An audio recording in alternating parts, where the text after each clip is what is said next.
শিব পুজোয় এই একটি ভুল করলে কপালে জুটবে অশুভ ফল। আপনি করছেন না তো? সারা রাত ভিজিয়ে রাখলে মিলবে ব্যবসার সাফল্য। কিন্তু কি ভিজিয়ে রাখবেন জানেন তো? এই পাতাটি মহাদেবকে দিলে মনস্কামনা পূর্ণ হবে, তবে মাত্র নির্দিষ্ট সংখ্যাতেই। ধূত্র না দিলেই রুষ্ট হবেন শিব। কিন্তু কেন এত জরুরি এই ফল? গঙ্গা জলের সঙ্গে মেশালে কুগ্রহ কেটে যাবে, কিন্তু কি মেশাতে হবে জানেন তো? শ্রাবণের সোমবার।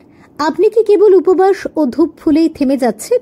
তাহলে সাবধান, কারণ শাস্ত্র বলছে শুধুমাত্র উপবাস নয়, এই মাসে এমন 10টি গোপন টোটকা রয়েছে যেগুলি পালন না করলে হয়তো আপনি মিস করছেন শিবের আশীর্বাদে সোনার সুযোগ। মহাদেবের করুণা লাভ করতে শুধু পুজো নয়, প্রয়োজন নির্দিষ্ট নিয়মে কিছু সহজ কার্যকরী কাজ। বিশ্বাস করা হয় সমুদ্র মন্থনের সময় এই শ্রাবণে শিব হলাহল পান করেন, আর পার্বতীর সঙ্গে পুনর্মিলনের শুভ মুহূর্তটিও ঘটে এই পবিত্র মাসে। ফলে এই মাসের প্রতিটি সোমবার হয়ে ওঠে বিশেষ।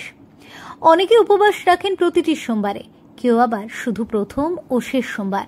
তবে গোপন টোটকা ছাড়া এই উপবাসও যেন অপূর্ণ। প্রথম টোটকাটি হল প্রতি সোমবার মহাদেবকে 21টি দূর্বা অর্পণ করা। সংখ্যাটি ঠিক রাখতেই হবে, কারণ শাস্ত্রে বলা আছে এই নির্দিষ্ট সংখ্যার মধ্যেই লুকিয়ে আছে মনস্কামনা পূরণের চাবিকাঠি। দ্বিতীয়ত, পুজোয় ধূত্র ফল অর্পণ করা আবশ্যক, কারণ এই ফল ছাড়া শিব পুজো সম্পূর্ণ হয় না বলে মনে করা হয়। বাড়ির মেয়ে বা বোনকে শ্রাবণের সোমবারে আপ্যায়ন করলে বাড়ির সুখ, শান্তি ও সৌভাগ্য বৃদ্ধি পায়।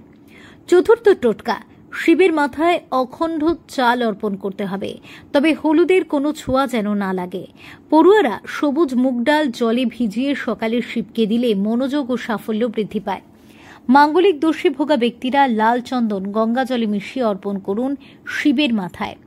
সাদা পদ্ম ও শনিবারে কালো তিল অর্পণ করলেও মেলে শিবের বিশেষ আশীর্বাদ।